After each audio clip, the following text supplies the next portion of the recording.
I am getting ready to make some moro, which is rice and pinto beans. You can use any beans, really. Black beans, whatever beans you want. It's just rice and beans mixed together. For my Spanish people, y'all know what I'm talking about. And the reason why I'm recording this is because I wanted to actually make this for my niece who does not live local, and I'm sure she misses this rice that we make, you know, during the holidays and that she grew up with. And it might not be the same because her mom might have made it different than the way I'm gonna make it. But I just want at least to document this recipe so that she can use it, you know, refer to and use it. So let's get this rice done. Okay, my niece. So if you're going to be making this arroz con habichuela or this moro, then the basics is a pot, some oil, vegetables.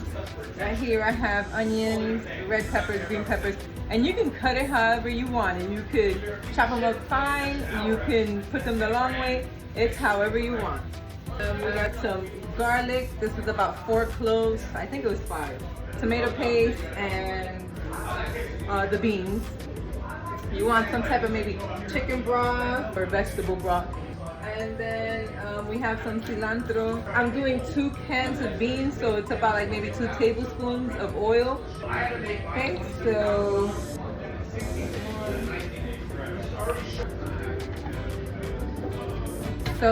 we want that oil to get hot, and we're gonna throw the onions in first because we want that to cook up. They take a little bit longer than the other vegetables. Put the onions in.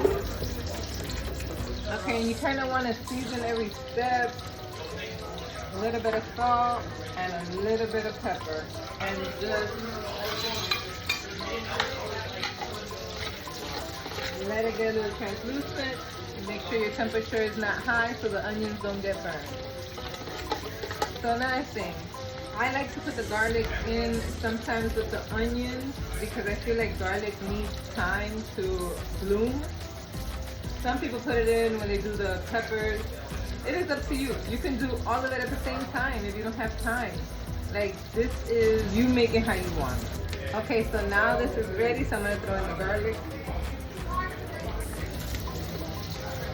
Okay, so now I'm going to add the peppers. Okay, I'm gonna put just a little bit more salt. And add the peppers. And then at this stage is when everything I feel is nice and cooked, I'll add the tomato paste. So I'm gonna put the oregano now. It gives it that like Hispanic vibe, you know. We're gonna add about 2 tablespoons of tomato paste.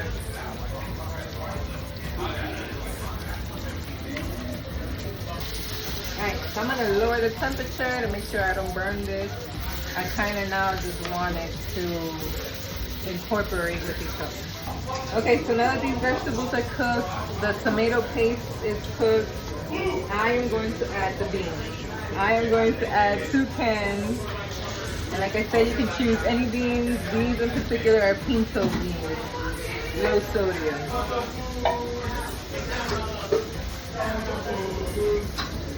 Now that all of that is incorporated, I am going to let it simmer a little bit. Pull up all the juices that are in the bottom there, all the little crusties that get stuck to the bottom. I'm gonna let that cook and I'll be back. Okay, so don't let it dry up. Add your vegetable or chicken stock at this point and let it simmer just a little bit. We're gonna gradually bring it to a boil because we want that sauce. Okay, make sure you're tasting it so it's not like bland or anything. And remember, you're about to add rice. So it almost kind of needs to be a little bit more salted than you even like, because the rice will absorb that salt. So you want to make sure it's over seasoned. Oh, guess what's done, you guys? It's done. The turkey. All right. Let's look at the wings falling off. Wow, that thing looks great, man. The color. The color came out amazing. Beautiful. Beautiful like you did. It's not even burnt on nothing. Like we chefing. Alright. Back to the rice and beans. Okay. So like I said, we want this to be kind of like creamy because we want it to stick to the rice. So now that looks decent to me, I'm gonna taste it.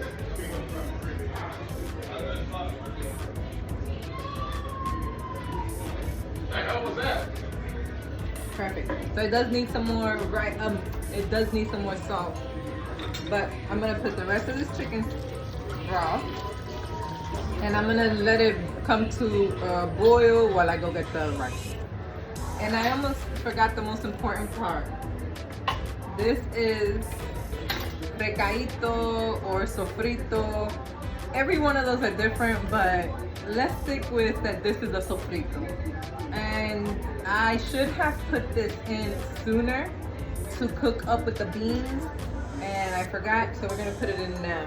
I'm not gonna use all of it. I'm gonna kind of measure and see how much I need. That should be good. Maybe one more scoop. Alright, so while that comes up to a boil, I am going to add the cilantro.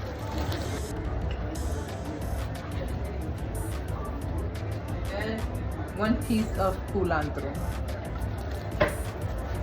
Actually, let me throw another piece. Okay, so I'm gonna add about 5 cups of rice, washed rice. Some people wash it, some people don't. The bag actually says not to rinse it, but it's whatever. You do what you want to do, okay? Don't let me stop you. And if I need more water, I'll add a little bit more water. So my niece, here's the trick. When it comes to rice, we want to move it minimally. So I'm gonna get a slotted spoon. Okay, I can't find my slotted spoon, so the next thing is a fork. So I think it's perfectly fine with water. And one thing that's very important is you want it at low, like the lowest it can be, and just one. Low and slow. Low and slow, because it will burn at the bottom. So you definitely don't want to burn it. And you don't want to mix it too much, because then it gets starchy and sticky. So you kind of want to just do a fork or a slotted spoon, so you don't want it burning. And test it for salt too. Because like I said, that rice will take up all that salt. So you know how sometimes you can get like a color to your rice? This is kind of what would give it color to your rice. Or you can use what's called annatto oil. That's more natural than this, but that's what you use to color the rice, okay? Okay, now that you see this like this, I'm gonna cover with aluminum foil and then put a cover on it and put it low. Low and slow. Low and slow.